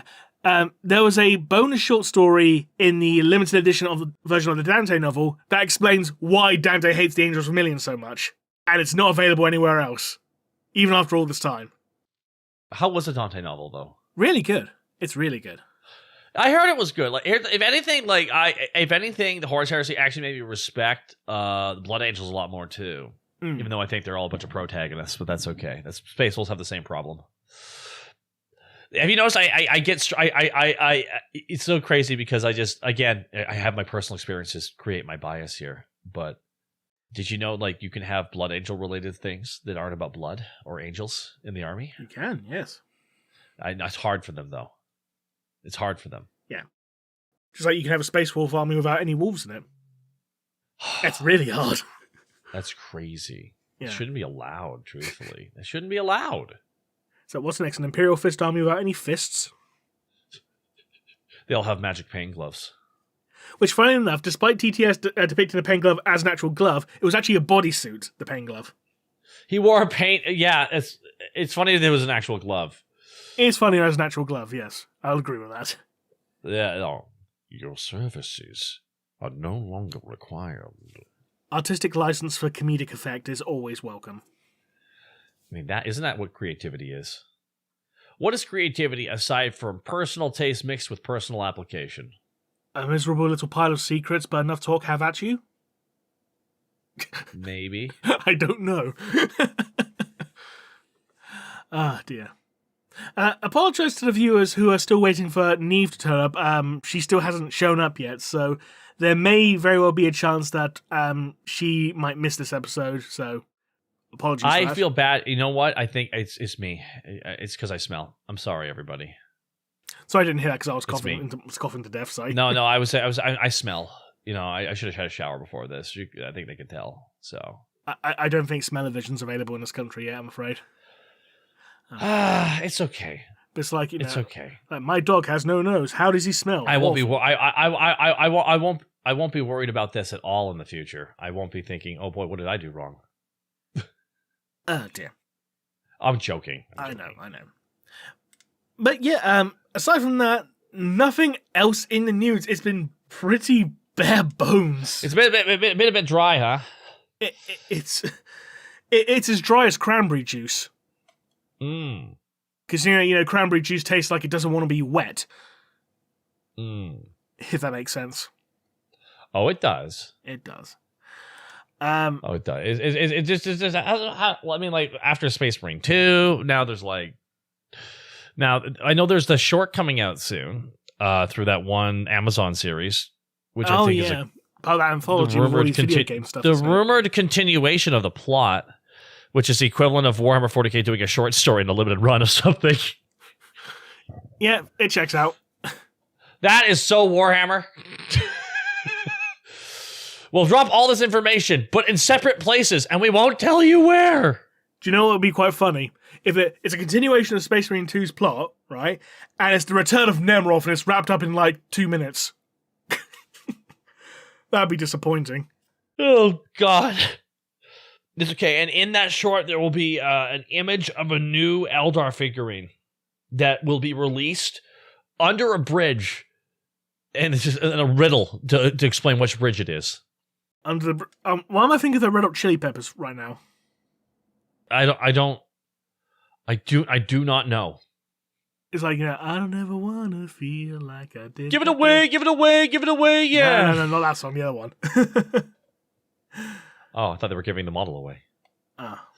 One can but hope. No, it's interesting just because, like, I don't know. Well, I'm curious about the short that's going to be made for that one. Like, again, I forget the thing. It's like level up or whatever the fuck. I forget what it's called. It's just literally they're just test running a bunch of IPs to see which one hits, and then they'll greenlight it. Probably that's probably why their thing is. Yeah, it is level up. I believe yes. Yeah, and all I can say is I remember when the trailer dropped. Only thing in the comments where everyone secret level. The secret level. The only thing people were talking about in that thing was Warhammer. Like, I didn't see any comments talking about the other ones. Everyone's just jazzed for Warhammer. And I'm like, it's animated Warhammer, guys, because Warhammer should be an animated series. It should never be live action. To do it in live action would be so cost prohibitive. That's why the whole Henry Cavill's show, because apparently it's having issues with they pitched, and now there's some problems with it, which is code for two things. These are my two theories about why Henry Cavill's series is having issues. Right. Amazon got the bill for what the sets would cost. Yeah. They're like, whoa, can you trim down the grimdark? And Cavill's like, no. Because he seems like the kind of guy who would be like that. And number two, there's three actually. Number two, there's two sides. Also, they got the script. They're like, ooh, this is a little bit grimdark and gothic. Can we make it a little bit more light? No. And the final one is, I think maybe Games Workshop might be messing this deal up randomly because they want something and they waited till the last hour to get it, and now they're stressed. Is it like Warhammer 40k to botch a third-party deal? Is that something Games Workshop does? Am I saying it on your show getting you in trouble? Because I don't know. I should have asked you about that. No, you're good. You're good. Fine enough. I'm just looking into on the secret level wiki to find out the cast. Do you know Arnold Schwarzenegger's going to be in this? What? No, okay, I don't believe that. Arnold Schwarzenegger, Patrick Schwarzenegger, Kevin Hart, Keanu Reeves, Gabriel Luna.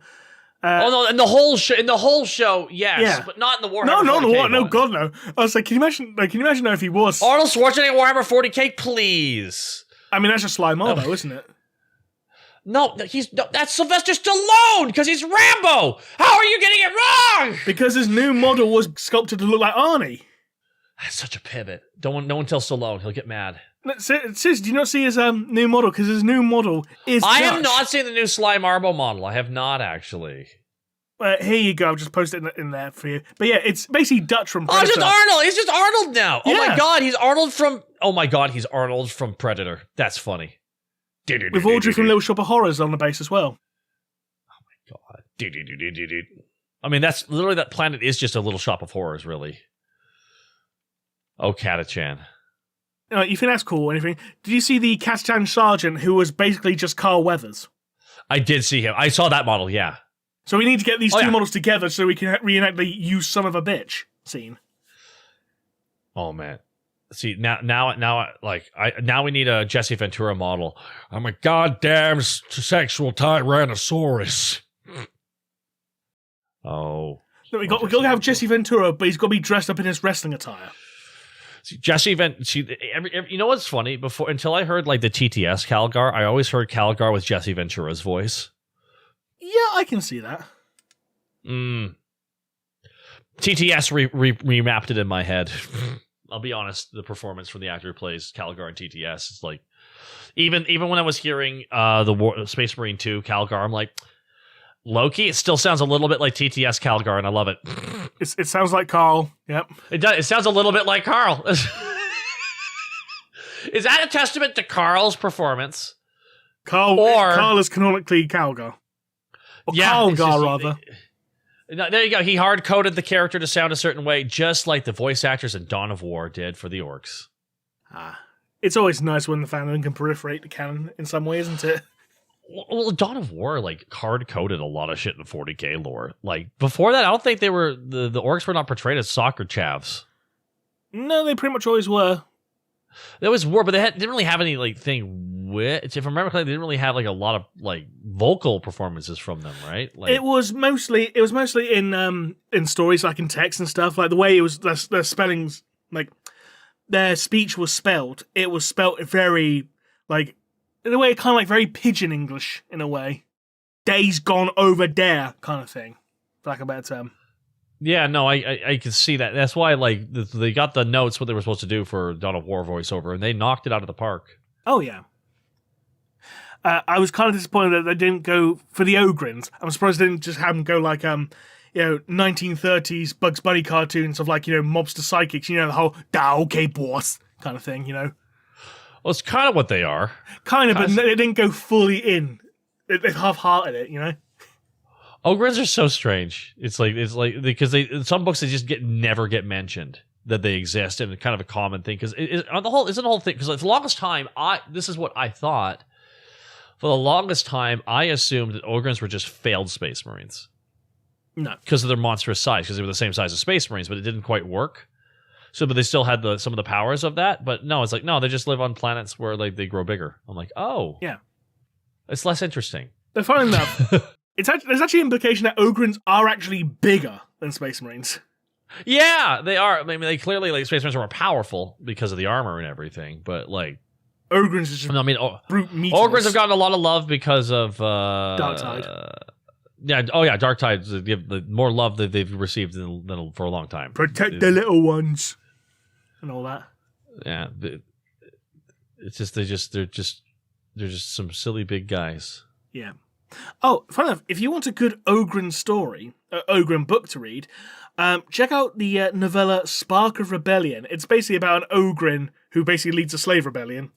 Ooh. With other Ogrins? Yeah, with other Ogrins, yeah. Apes stronger together. I think it's called Spark of Rebellion. Let me just double check. Interesting. Yeah, a Spark of Revolution, sorry. Spark of Revolution. Who wrote it? Gary Kloster. Okay, which I think is his only book for Black Library. Is this a recent one? It's fairly old now, actually, all things considered. Oh, it's a Necromunda novel. Oh, yeah. Okay. It's a novella, technically, but yeah, it's really good. Basically about like an Ogren laborer who gets like beaten up, and he's like, right, I'm fucking sick of this. Right, I'm going to start a revolution. It's a really, really good story. Again, not many people talk about it, which is kind of a shame, because like so many people should be talking about it, because it's like one of the few like Ogren focused books we have, if not the only Ogren focused book we have. No, I just honestly, I've been trying to like after I got done the Horus Heresy thing, I'm just trying to read different books all over the place. Like I'm just like, all right, enough bolter porn for a while. I need a break from it. So I actually read Bloodlines, the film noir. Oh yeah. I liked it, and turns out there's like 12 books on that planet. I was like, oh wow, in a connected canon? No! Oh.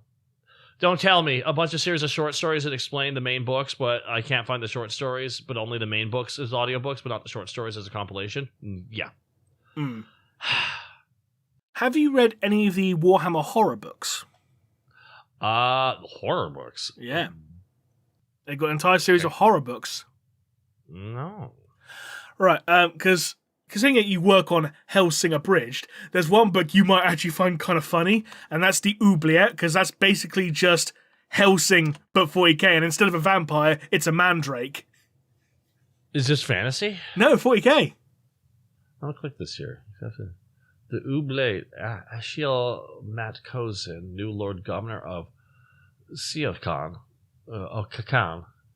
discovers a horrific secret in a vault beneath her father's palace, a blasphemous living weapon, forming An ancient pact with it may avenge her father's death, but the cost of her... Oh my gosh! It's Helsing. Yeah, I was going to say it's Helsing, but instead of a vampire, it's a Drukhari mandrake.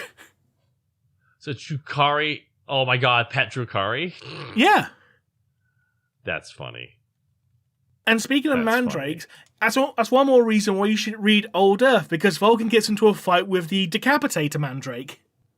Is that a special mandrake? I'm not familiar. Yeah, his name is Kradrak, if I remember him correctly.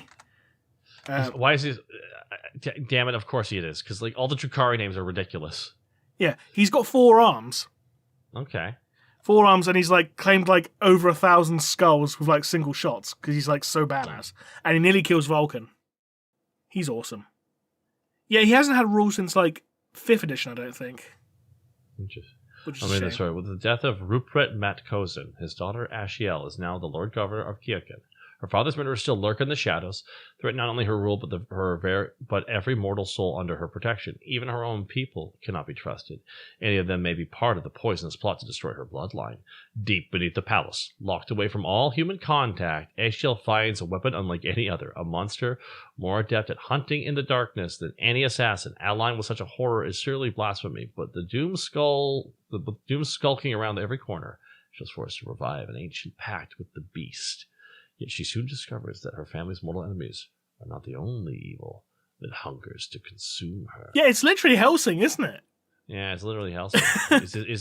Well, I don't know. Is this creature trying to bang her the whole time? There is some sort of sexual tension between them, yes. That sounds like a Drukhari. Yeah. They're innately sexual. They just can't help themselves. I mean, there's a reason why everyone calls them bondage They're space like, I want to make a elves, pact with you. Oh, you do? Mm. I'll stop being weird. No. But yeah, well, now the Oubliette. The Oubliette, huh? Interesting name. Because an oubliette is like a prison, essentially. Yeah, is that on Audible? Oh shit! It is. Yeah, it's got an audiobook. Yeah. Yeah. Well, no. Sometimes it's only available in Britain. I had that issue with the Garth Marenghi's books initially. Yeah. Oh, okay. We'll see if we can. Yeah. We'll look at this up here. The Oubliette. Yeah, sweet. I also recommend The Bookkeeper's Skull, because that's got a clown servitor in it. It's got a what? A clown servitor. And it's not a spoiler because that's like right at the start of the novel. So that's literally like the first thing you see in the novel. So it's not a spoiler if it's the very first thing. 1 second here. 1 second. Oh, son of a bit. Holy shit. It is here. They have an audiobook. Wow. Okay. I've turned you on to a brand new world of Warhammer content with the horror stuff. Yeah, okay. Well, I'm adding that to my wish list. So when I get I'm gonna, yeah, okay. Rock yeah. That's because it's a writer I've not heard from before and narrated by someone I hadn't heard narrated before. So, okay. I hear I was going to start Kakaradons pretty soon here. The Robbie McNiven ones. Yeah, those are good books. Oh, man, I love the Space Sharks. They're jawsome. All the Street Sharks catchphrases they need to say when they do stuff. Yeah, sadly, I don't do any of them, I'm afraid.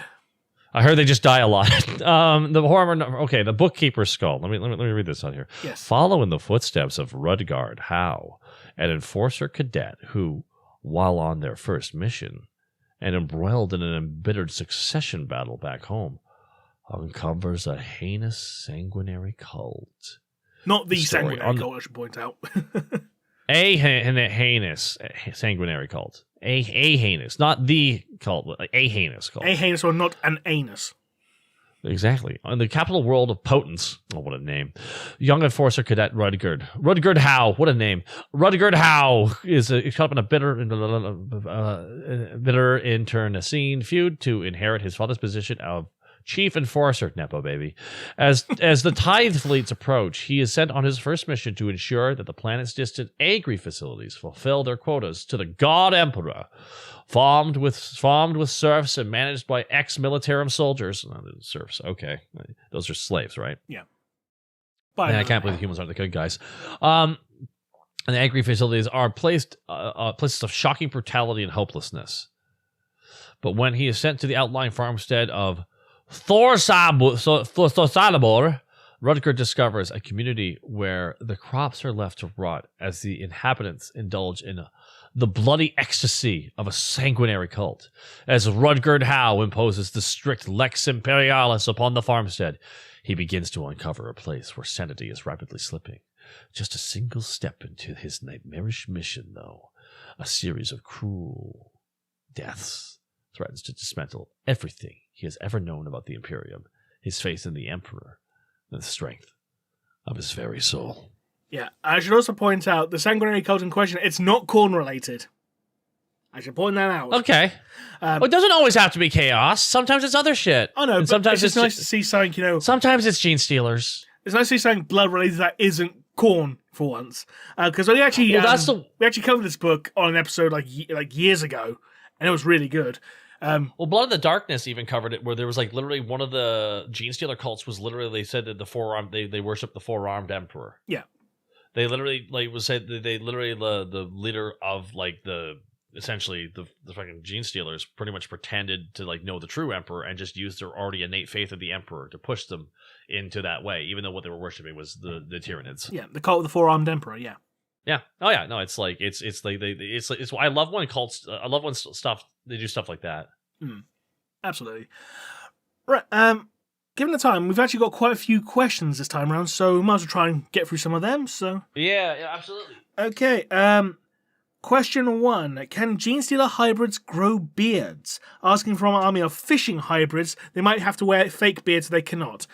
As far as I'm aware, they cannot, considering that when a gene stealer hybrid is produced, they are basically like a fourth generation hybrid is indistinguishable from a normal person, except for the fact that they are heavily boned and are bald.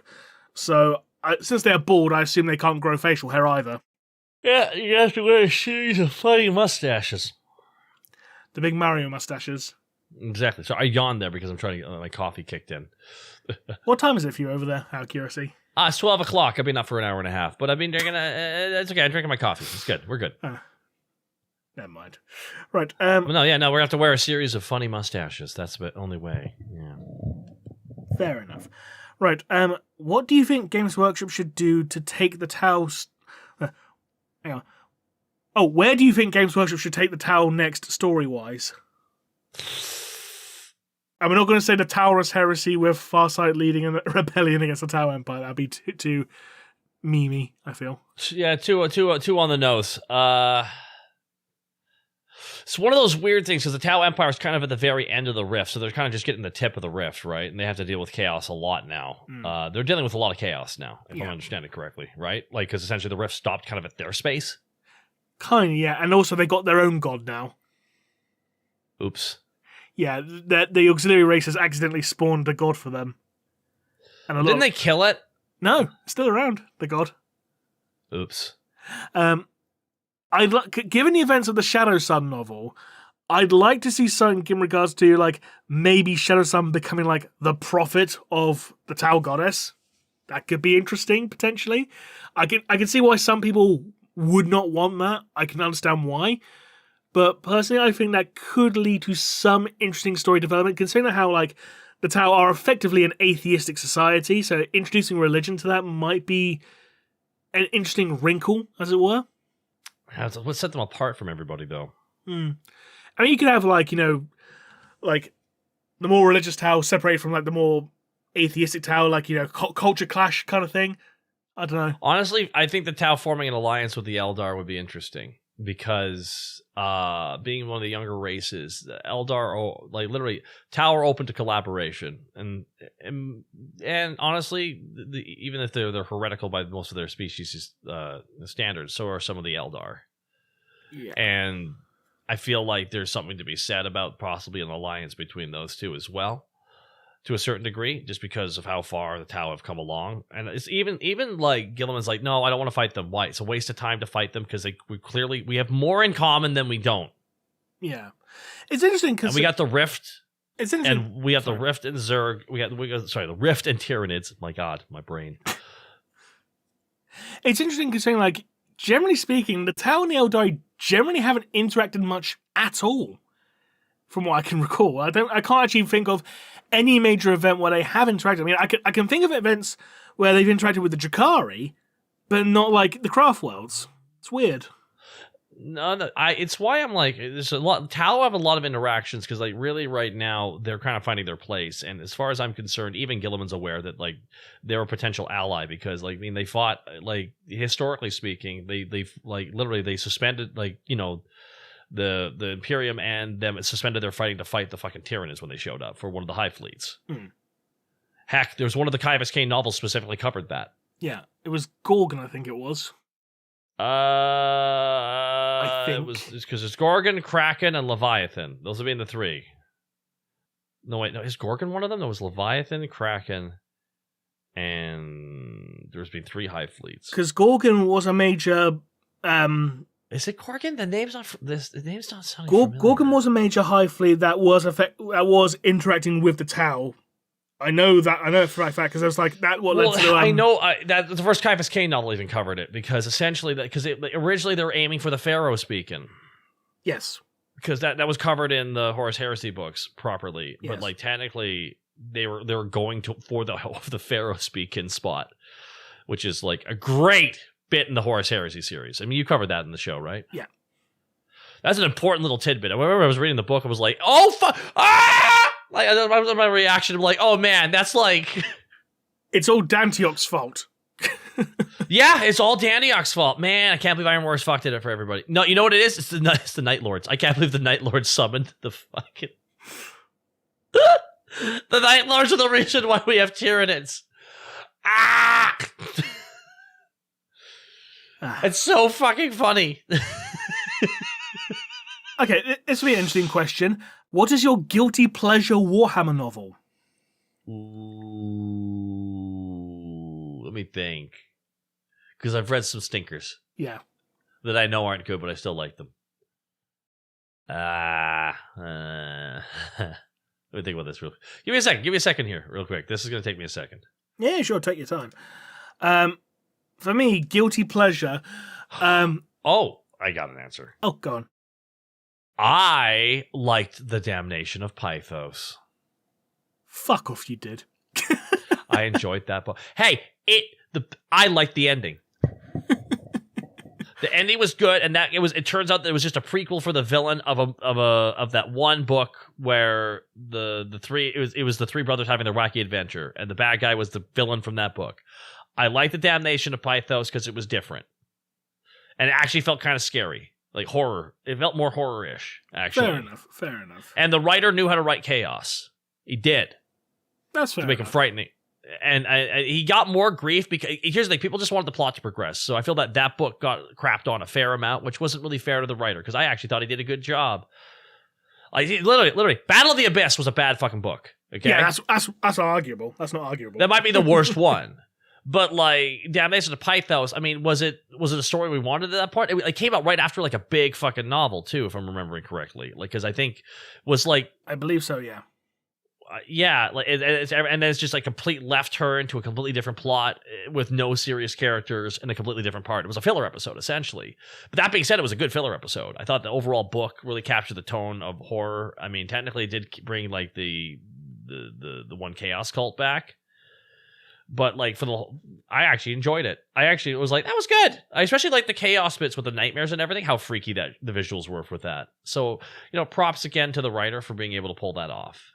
And he went on to write one more book in the Horus Heresy series, and that was the one where it had one of my favorite. It had he wrote the interaction and the kind of like the last what was going to happen essentially to Conrad Kurz.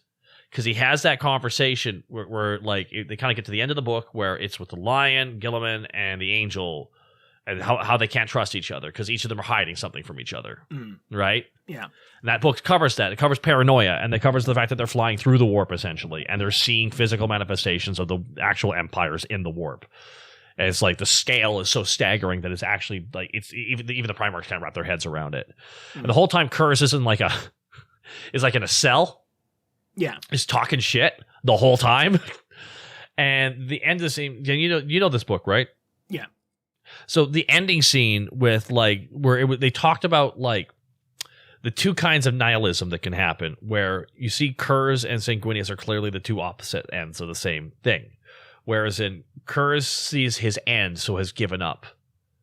Whereas in Sanguinius has seen his end and refuses to give up.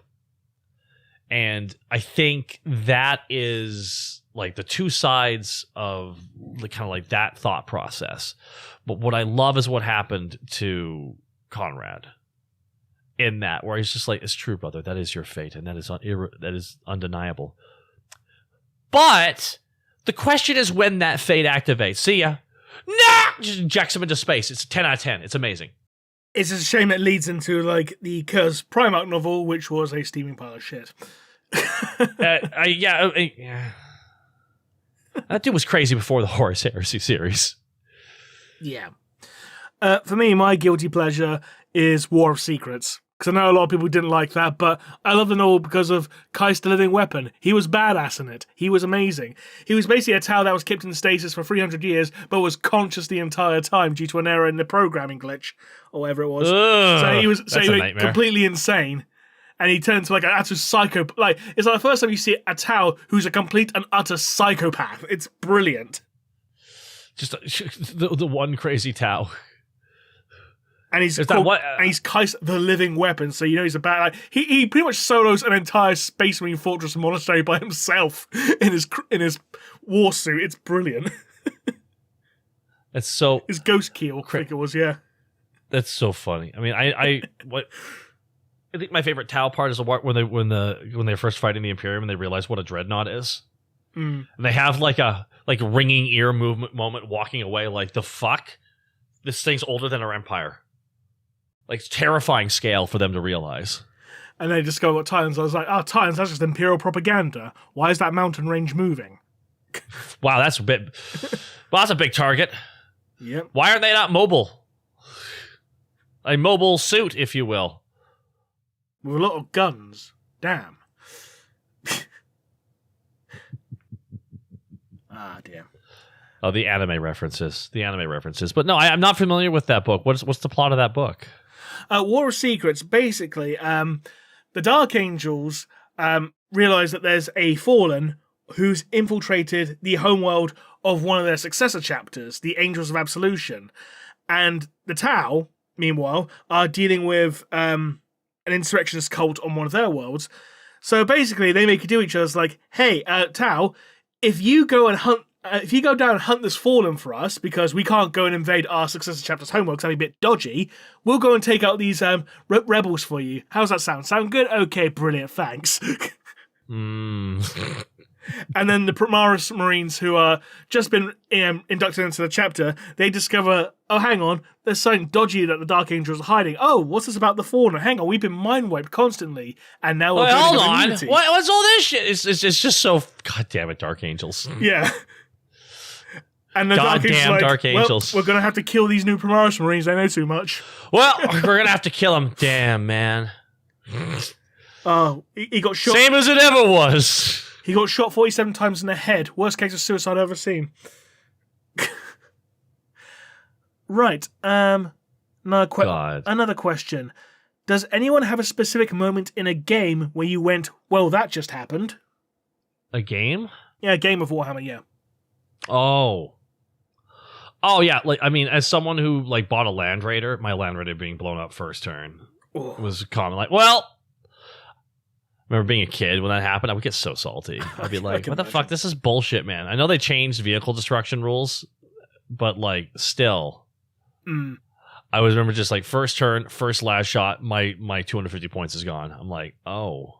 Well, that was a waste of money, wasn't it? Yeah, no, that was kind of that was like, oh man, it's just so annoying, so obnoxious. For me, it was a game of Warhammer Fantasy. I was playing Chaos Marauders, and I was fighting a Vampire Count army. And the amazing thing, the thing that turned the entire tide of the battle, because my Marauder Horseman got charged by their Vampire Lord, and he lost the combat to a horse. A single horse beat him in combat. I was like, "Way!" Little horse bite. Yeah, got kicked in the balls by a horse. And as you know, with Vampire Count armies, if the vampire dies, leadership test for every unit. If they fail, that unit's destroyed. Whoops. That's so funny. I love when the mounts get an attack. It's brilliant. Well, I think though, like the best is that just happened. I remember playing against like edition like 4 Necrons. Listen, the person who wrote the rule book admitted he overpowered them in an interview. Okay, he admitted it, and I remember sitting there feeling like this feels unfair that you can res your guys multiple times. That feels unfair. Yeah. It just does, and the guy's like, "No, it's perfectly fair. Why would they put it in the rulebook?" I'm like, "Oh, it just feels unfair." And then it was revealed that the guy actually, like, the amount of times I hated fighting Necrons specifically because of like how busted the early version of them was. It just like, and the guy admitted he overpowered the army because he thought they were quote unquote cool. Oh dear. I remember just being gaslit by everybody. No, it's completely fair. No, this feels bullshit. Like one res makes sense, but multiple, that feels broken. Yeah. Yeah. Right. What's the bigger hobby flex? Owning every Black Library book in physical form, or owning one of every model, normal 40k and Forge World, from 2nd edition onwards? Owning every model, because like if you own like a Warlord Titan and an Imperator Titan and a Warhound Titan and a Town Manta, you know, that alone, that's like about £6,000 worth of stuff right there. Yeah. You said it best. Models. Get your lead, guys. Get the lead out. It's like WWF in 2002. Get the F out. That was not gonna lie, that was good marketing. It was, and they had good. They had literally a week to implement it as well because they lost the court case against the Pandas. Oh my god, so fucking funny. They could still do it. They just had to pay. They just had to pay some little bit of money. Yeah, but they were cheapskates, weren't they? Yeah, no, I think that's the same thing that happens. Like Sting, the wrestler, has to pay like a small amount of money to Sting, the performer, essentially. Yeah, the wrestler, not the musician. The wrestler has to pay money to the musician. Yeah, I think that was how the deal worked. I don't know what it would be, but it's one of those things where like, yeah, they could have done that, but they're like, no, they're cheap, so they changed it to WWE. And I'm not gonna lie, F was better. It was. It was. It also doesn't make sense calling it the WWE. It's like the World Wrestling Entertainment. That doesn't make sense. So when people say the WCW, the World Championship Wrestling, it's like, yeah, exactly. It's like the WWF is the World Wrestling Federation. It's just WWF. It has a nice end to it. WWE. It just sounds silly. It does. That's why I do like the name AEW. But what about TNA? TNA's okay.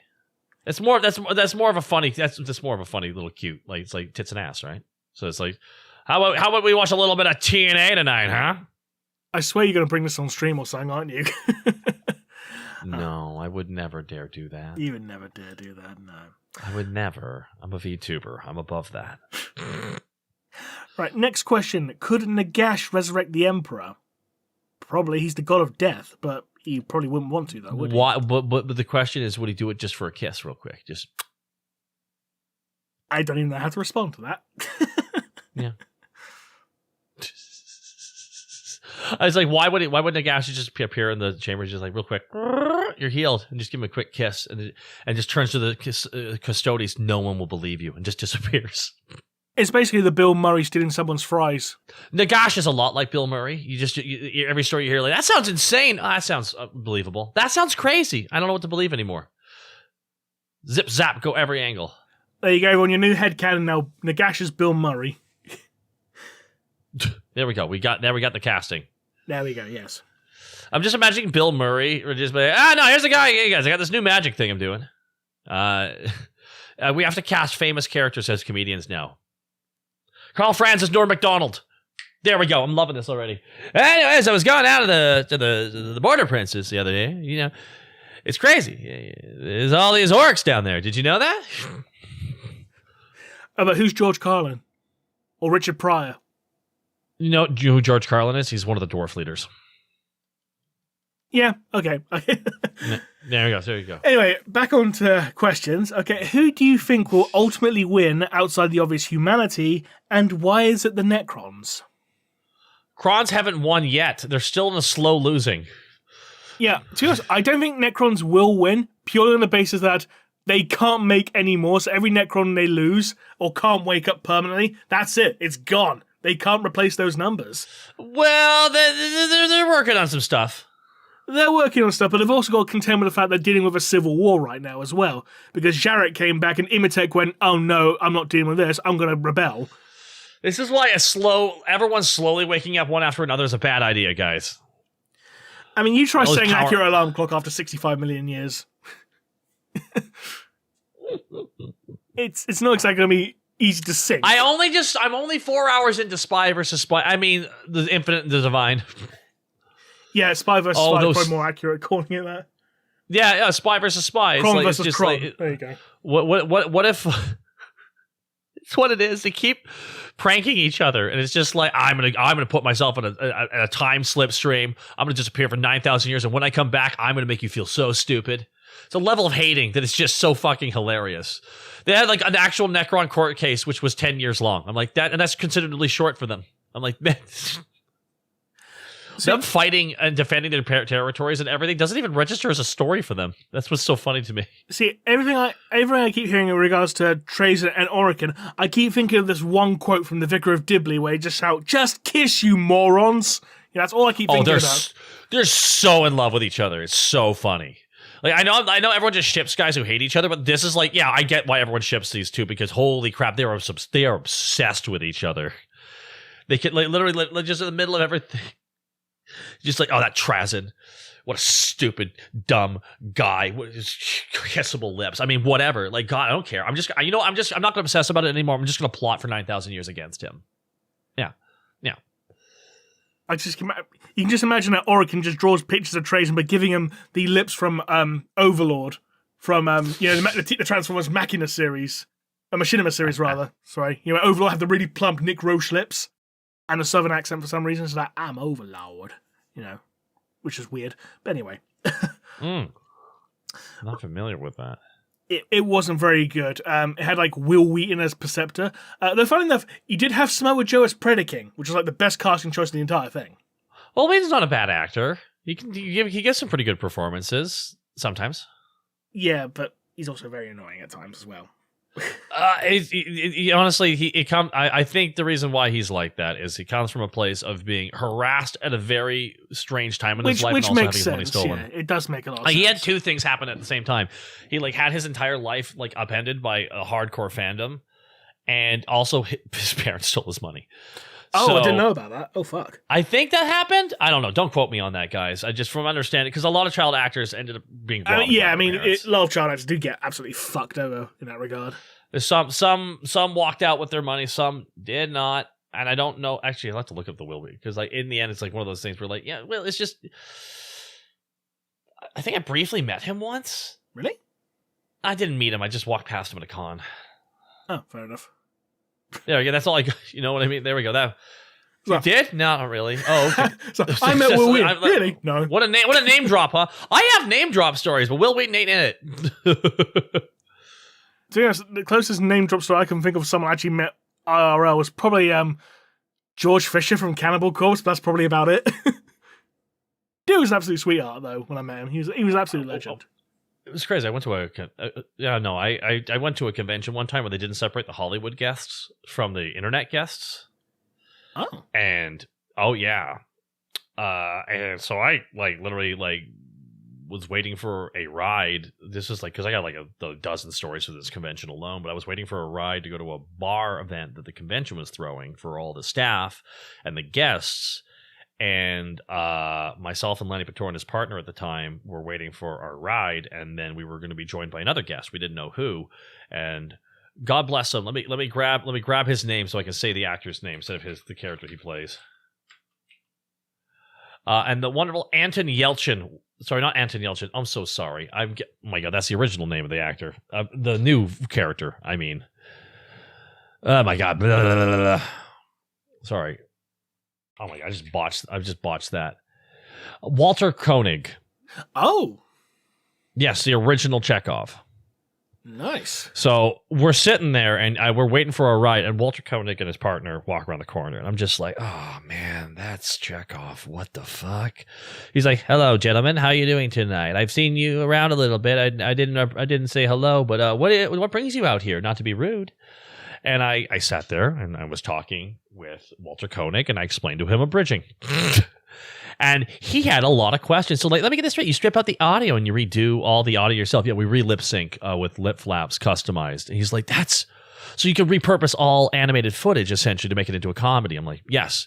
That's really... Now, that's been done before, but you guys are doing it on YouTube now. Yeah, with Japanese animation being more limited in a lot of the ways that the animation flows, it makes it easier to do that. He's like, interesting. He actually was genuinely questioning me for 15 minutes. And what made it funny was I wasn't even that big of a classic Star Trek fan. I was more of a I was more of a Babylon 5 fan. So he played the psychic cop in Babylon 5 with psychic powers. So he questions people, puts them in jail if he gets the questions wrong, right? Mm-hmm. That's what he did in that show. So I'm sitting there having a conversation with him, trying not to think about that. There we go. That's one of my stories. There we go. That's one of my name drop stories, everybody. Boom. I'm now wondering if you guys will ever do Star Trek the Animated Series abridged. It's being done by somebody else. Oh, is it? I didn't realize. I believe so, yes. We're not going to make any more abridged series. We don't want to deal with copyright. Such a nightmare. Copyright is such a nightmare to deal with. Is Beastars going to be your last one, was it? Or we did Beastars? I think you did. It was on Team 4-Star channel. I'm not in that, so yeah. Oh. Oh, no. Here's the thing. Like, don't get me wrong. I'm part of the team and everything, but it's just like I haven't actually been actively 100% involved in some of the production stuff just because I've been working on my own stuff. That's fair enough. Was involved in a lot of the key projects, and I'm working on a show for them right now, actually. I'm actually doing filming tomorrow with it. So, yeah. Oh. Anyway, yeah. So, we have a few more questions, yeah? Yes, we do. Right. Do you think a Space Marine 2 style third-person action game would work with the Eldari as protagonists? Which was it again, sorry? A Space Marine 2 style third-person action game with Eldari protagonists. No. They also go, for example, a craft welder starting as a Guardian or Dire Avenger, then going on strike missions, tip fate in the directions the fastest dictate, etc. Not third-person action. You can maybe get turn-based combat or something like that, something more story-driven. It's just, in the end, the reason why Space Marine did well because Space Marines look cool. Eldari are weird. They're cool. They're fantastic. Lore-wise, they're beyond interesting. They're really fantastic. There's a reason why we haven't had tons of Eldar models come out. It's because they're only a small portion of the fan base, like Eldar. I think you could do it, potentially. It might work better as part of, like, a large game where you can play as multiple factions, like different levels. That's it. But if it entirely focused on Eldar, no. Because do you remember when he actually had the 40k video game that was focused entirely on the Eldari, Rights of War? I'm not familiar with this game. No. It's because like there's like literally no one playing it on YouTube. You can get it on GOG, on GOG. You can get it for quite cheap. But yeah, because it was like it's like a hex-based turn-based strategy game. Okay. It's pretty good, all things considered, but okay. There's no way to control the audio. It's literally just audio on or off. And it's deafeningly loud. And I mean deafeningly loud. Like, so like, if you have headphones on, make sure you turn your volume right down on your computer, because otherwise you will deafen yourself. I know from experience. And we have one more question. Can Xenos gain a similar resistance to demons that humans get after surviving a possession, as shown with the Exorcists? I see no reason why. The Eldari would be the only ones who could probably actually have that. Fine enough. The old lore for Weird Boy Warp Heads, because the original lore for them was that they got possessed, but because the orc psyche is so strong, a demon cannot overpower it. So basically, the demon's actually trapped inside it. Orcs were like designed to be chaos resistant. This was like old Rogue Trader era lore. This is before like we revealed like they were creations of the old ones. All we knew was that they were created by the Brain Boys. So like warp heads, like they get possessed by a demon, and the demon's stuck in it and it can't get out, and like. The orc just like shut up to itself, and sometimes the orc just scream randomly, and everyone just looks at the orc like, "What are you doing, mate?" It's like, "Nah, it's all good, mate. All good. Just had a bit of a burp," kind of thing. Well, that's the whole thing with the orcs. Like that's why they were like because like, they're just a science experiment that would left to run too long, right? That's the whole thing with orcs, technically. Pretty much, yeah. Like they were a bioweapon designed by the old ones to fight against the Krons. Yes. Right. So. well, so with the Eldari as well, like that's the thing. Like that's why it's like the old the War in Heaven is like a wild angle, but like that's why the whole thing with like their psychic energy does not manifest in the warp, but rather in our universe. The Eldari, that's the whole. I've heard that's this is the orcs specifically. That's why they have. That's why WAs are so big. That's why they can adjust reality. Is because they're all low grade. Every creature with sentience is low grade psychic, right? But orcs are also low grade psychics, but their psychic energy is designed to manifest in our dimension, not the warp itself. It's complicated in regards to your. It is, but it was designed to not be able to be taken advantage of by the Chaos Gods. Like that's the whole thing with their. Though, funny enough, you do still get Chaos Orcs. They're hard. They're really hard to have. They're very rare. They are very rare, yes. But you do still get them because funny enough, there's prolonged exposure in the warp and that's about it. No, not even that, because there's actually a Sisters of Battle novella called the Bloody Rose or Bloody Rose. And it's basically Sisters of Battle squad go down to this planet and they find a Khornate Chaos cult that's got both humans and orcs in it. Like, you got Chaos orcs in it, along with like a human Chaos cult. It's great. So you got like an interspecies the idea of orcs Chaos actually cult. Hanging out with humans is just beyond parody because it's just like, dude, they're naturally designed to want to kill them or keep them as pets. That's the only two. There's only two ways with that. I reckon you check the novella out. It's actually a really good read. I do recommend it. Something to think about for definitely. Absolutely. And that's it for the questions. And given the time, we shall call it there, ladies and gentlemen. So thank you so much for having me. It's a shame that Tactica could not make it. But it was great hanging out with you all the same. Oh, thank you. And thank you for coming on. Much appreciated. So, no worries. Thank you very much to everyone who tuned in for this episode. We hope you enjoyed it. And thank you to Takahata101 for joining me this week. I can't pronounce your name that fast. I'm sorry. I got all my unhinged Warhammer ramblings out this week, so now I'm good. So it's great how that worked out for me. You can check me out on Twitter at Takahata101, on Twitch as Takahata101, on YouTube as both Takahata101 Takahata101 VT. And that's where all the current content I'm working on. And if you want to check out my other stuff, check out Team 4-Star, where a bunch of it is. And it's just been really fun. I'm really happy we can talk about this stuff. And man, I'm going to get so much grief for saying I like Damnation of Pythos. I'm going to get so much grief. And I know that was like one of the most hated books. I'm just like, I read it finally. I was like, it's not that bad. Why is everyone mad about this? You will find all the links to Takahata's channels in the video description below. And until next time, ladies and gentlemen, this has been Remlays from 40k Theories. That's your cue, Taka. Oh, and me. And this has been me. Taka. Yes. Not Taka Michinoku. No, that would be cool if we had him on the show, but Taka is coming. Mother. No. I kick you ass, I think his intro said. But yes, anyway, we'll see you all again next time. Bye-bye.